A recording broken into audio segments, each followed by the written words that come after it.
Compte rendu du conseil ordinaire du gouvernement provincial du Nord Kivu, tenu le 19 mars 2021. Son Excellence, Monsieur le gouverneur de province, l'honorable Nzanzu Kasivita Karli, a, ce vendredi 19 mars 2021, présidé un conseil ordinaire des ministres dans la salle de réunion du gouvernorat. Hormis la communication, 4 points figuraient à l'ordre du jour, à savoir 1. Situation sécuritaire en province. 2. Évolution de la situation épidémiologique de la COVID-19 au Nord Kivu. 3. Organisation de la semaine fiscale en province. 4. Divers. D'entrée de jeu, les membres du Conseil ont observé une minute de silence en mémoire d'une part de Madame Marie Shematsi Baeni, directeur de cabinet adjoint du gouverneur de province, et d'autre part, au nom de tous les compatriotes victimes des forces du mal à travers la province. Abordant sa communication, Son Excellence, Monsieur le gouverneur de province, a saisi l'opportunité de remoraliser son équipe gouvernementale en l'exhortant de se concentrer sur les préoccupations de la population pour y apporter tant soit peu des solutions idoines. Il a par la suite encouragé tous les membres du gouvernement à demeurer sereins en attendant la publication de la nouvelle équipe gouvernementale qui va à coup sûr apporter du nouveau sang et un nouvel élan dans la vie politique de la nation.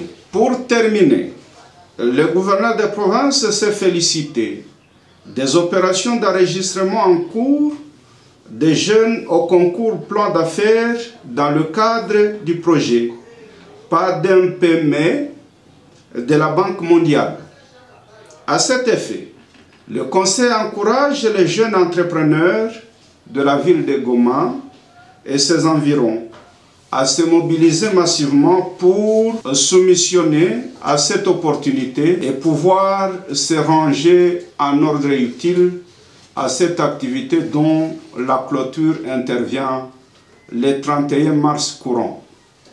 S'agissant de la situation sécuritaire, le ministre provincial en charge de l'ordre public et sécurité a informé les membres du Conseil que celui-ci reste relativement calme sur toute l'étendue de la province. Il a loué la bravoure des FARDC dans les opérations de traque de tous les groupes armés, sans distinction aucune. À titre illustratif, le ministre a informé les membres du Conseil que ces offensives produisent déjà de bons résultats.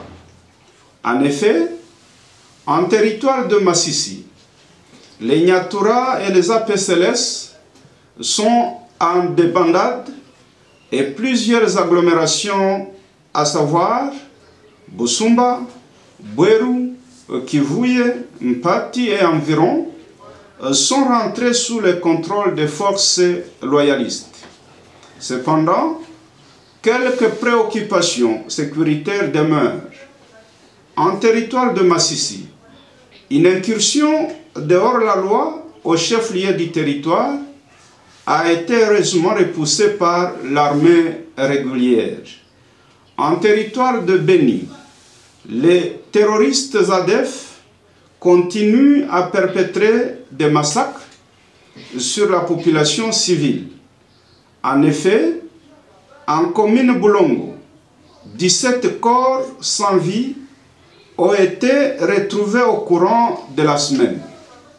En outre, il s'observe des affrontements entre les FARDC et Maïmaï en commune Loumé. En territoire de Nyiragongo, des cas d'assassinat ont été enregistrés et les enquêtes pour identifier les auteurs sont en cours. En ville de Goma, un cambiste a été lâchement abattu cette semaine par des hors-la-loi non autrement identifiés. En ville de Butembo et Beni, les membres de la Véranda Mutsanga paralysent les activités pour exprimer leur ras-le-bol face à l'insécurité et au massacre continuel dans la contrée. En territoire de Walikale, les replis des combattants MDC, El Guidon, sur Pinga et ses environs, inquiètent la paisible population dans cette partie de la province.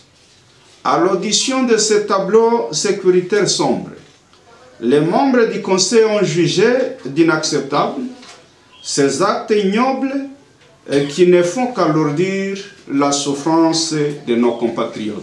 C'est ainsi que le Conseil encourage les détenteurs illégaux d'armes d'adhérer au processus de démobilisation volontaire pour donner la chance à la paix et toute la population de collaborer avec l'armée régulière, la PNC et tous les services spécialisés afin de barrer la route à la criminalité. En outre, les services spécialisés sont appelés à investiguer les causes profondes des assassinats ciblés et à répétition des cambistes à travers la province. Par ailleurs, le Conseil encourage les FARDC de maintenir la pression sur tous les groupes armés pour la restauration complète de l'autorité de l'État. Au point concernant la situation sanitaire en province, le ministre a rassuré les membres du Conseil que des efforts sont en train d'être fournis par les professionnels de la santé ainsi que la population pour la maîtrise de la maladie à virus Ebola dans la partie nord de la province où, depuis le 6 février, 11 cas ont été confirmés et un cas probable. Jusqu'à ce jour, 6 décès ont été enregistrés, 5 personnes guéries et un cas encore actif au CTE, Katoa. Pour rappel, il faut 42 jours sans nouveau cas pour déclarer la fin de l'épidémie d'Ebola. Or, nous ne sommes qu'au 17e jour, raison pour laquelle, si la population maintient le cap, l'épidémie est en voie d'être maîtrisée. Parlant de la COVID-19, le ministre a attiré l'attention des membres du Conseil sur la flambée des cas ces derniers temps. En effet, les statistiques renseignent 53 nouveaux cas confirmés au cours de ces 2 derniers jours, répartis par zone de santé comme suit. 29 cas à Goma, 11 cas à Karisimbi, 5 à Beni, 5 à Katoa, 2 à Musienene et 1 cas à Butembo.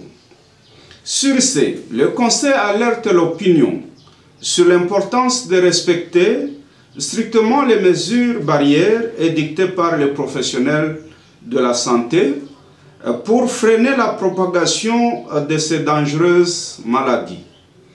Au 3e point de l'ordre du jour, le ministre provincial en charge des finances a annoncé aux membres du Conseil l'organisation de la 8e édition de la semaine fiscale au Nord Kivu, dont les cérémonies de lancement officielles sont prévues demain, samedi 20 mars 2021, au gouvernorat.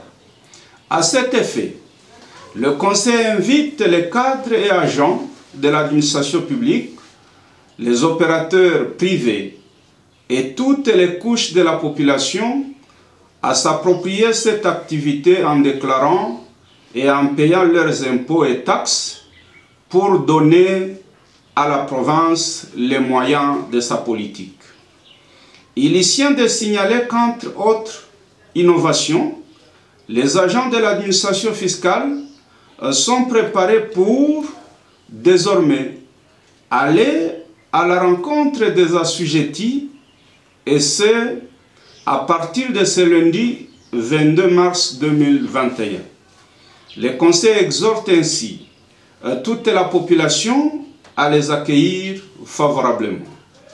Dans les divers, le Conseil a émis le vœu de construire des dos d'âne dans les endroits réputés dangereux, sur les axes routiers. École islamique, c'est le cas, au niveau de Roissama, Monigui, aéroport international de Goma, et Kitoukou, c'est le cas, au niveau de l'université La Sapientia pour réduire les taux d'accidents de circulation. Par ailleurs, les membres du Conseil ont convenu que la Sainte-Père doit procéder à l'installation des panneaux de signalisation et faire le marquage au sol pour baliser les artères principales. Dans le même chapitre des divers, le Conseil informe l'opinion que les préparatifs des élections du Conseil provincial de la jeunesse sont en cours, et cela pour doter cette structure d'une nouvelle équipe dirigeante. Commencé à 8 h, la réunion a pris fin à 12 h 30. Je vous remercie.